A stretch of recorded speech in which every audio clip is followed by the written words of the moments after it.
He suffered from gassing in the war, so he must have caught that in the few months he was over there. So that made his life tough.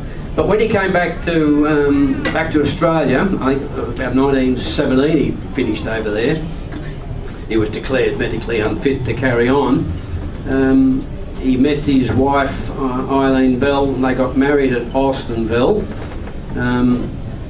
He then appeared to have been on many sort of jobs, mainly as a skin buyer. That keeps cropping up. He was 3 of his children were born at Bangalow, and he was on a farm there. We don't really know if he owned that farm, share farmed, or just worked the farm.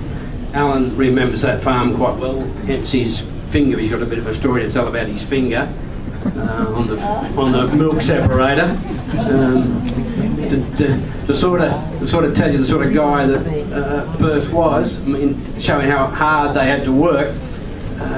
When poor Alan jammed his finger in the gears of the milk separator, he had to be rushed to hospital, and of course that was while the milking was going on. So you can imagine that would be almost catastrophic for him. You know, who was going to look after the milking while they had to rush him to hospital? On the north coast, we know he was at Mullumbimby, Byron Bay. Alan mentioned to me a little while ago that he remembers his dad working in the butter factory at Byron Bay. Bangalow, at Federation. Alan's got a recollection that they were on a farm at Federation, which I don't think is far from Bangalow. What did I say? Yeah, Federal.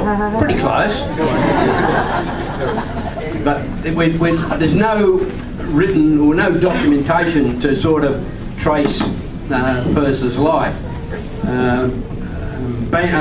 On the Tweed at what's the point, Alan, up there? Benora Point, thank you. They were farming there. But their house was burnt down at one stage, and I think that's where they lost everything, because the best part of his life seemed to be when he was at Kyogle, and he had a post run, delivery run, and his wife Eileen, she ran the boarding house in Kyogle. That's where Dad met his wife, which was Perce's second daughter, second child. Then I don't know why they left Kyogle. They were in Lismore for a while, because that's where Mum and Dad were married. And on Mum and Dad's marriage certificate, Perce is listed as an assistant stock inspector then. Another time he's listed on some paperwork, I think his mum's birth certificate, he's listed as a skin dealer. So he sort of moved in and out of all these different things.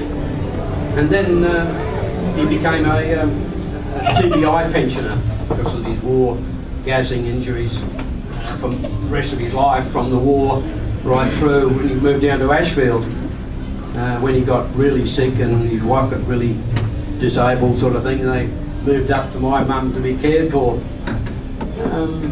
He obviously didn't end up a wealthy Latimer, but he must have worked hard all his life. As I said, losing a house to a fire all your days is pretty tragic. Yeah, that's it for poor old Perce.